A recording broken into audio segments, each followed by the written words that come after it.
Rebel Moon is like any director's reimagination of Star Wars with much darker elements and mature content. The entire universal building of Rebel Moon is not based on some novels, but Zack Snyder's own vision about his own universe.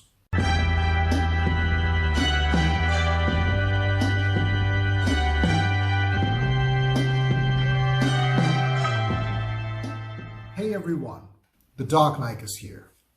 A ruthless admiral of the empire of the Motherworld, Atticus Noble, demands the villagers of Veld an extraordinary supply of grain in 10 weeks. One of the villagers, Kora, decides to assemble the warriors from across the galaxy to fight against the Motherworld. I have a tremendous respect of Zack Snyder because of his filmmaking and the dark elements of political philosophy that he applies in his directional artistry. The meticulous structure that constructs his artistic image of the world that he shoots in the film takes time to grow. Same is the case with the first part of Rebel Moon, that is now the beginning of an exciting franchise. Although the core of the story doesn't add much to new ideas, as the film heavily reminds me of Star Wars and Dune, as well as Zack's very own Justice League. But Zack has the quality of making the film look beautiful and artistic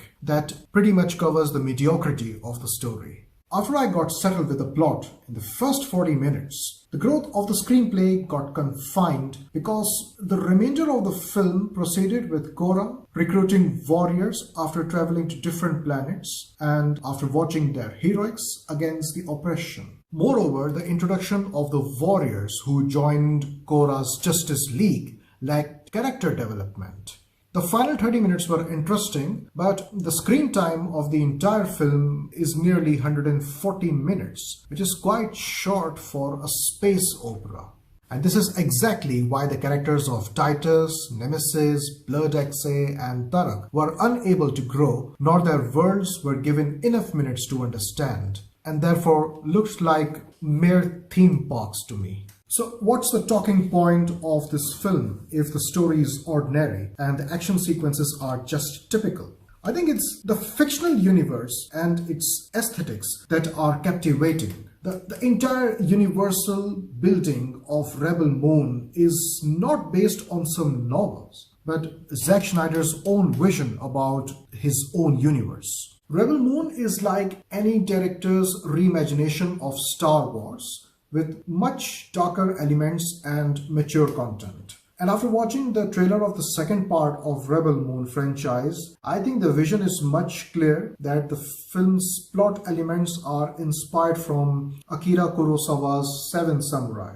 Even Kora had 7. There was an interesting shot about a princess of whom Kora was the royal bodyguard. Her name was Isa and had the ability to give life to the dead. Did Zack Snyder get inspiration from the Islamic faith? Or should I assume if it is a strange coincidence? Because Isa in Islam is the messenger of God and he was a life giver. Junkie XL's music is a major plus, and it has been a fabulous collaboration with Zack Snyder in recent years. The ethereal choral music I'm so fond of. I'm a huge fan of listening to those heavenly pieces of music. And in this film, he has done a wonderful job making me so heartfelt about listening to such music. And there is no question about Zack's art of world building and excellence in CGI and VFX. Although the second part will give the whole picture of where Rebel Moon stands in the elite ranks of space universes. Or if not. See, Rebel Moon, without a doubt, is enjoyable, especially for Zack Snyder cultists like me. But on a judgment scale, Rebel Moon offers a repeated plot line that has been watched before with better scripts and action sequences. The visual spectacle is never a question. It's just the film lacks novelty. I'm Sami Naik.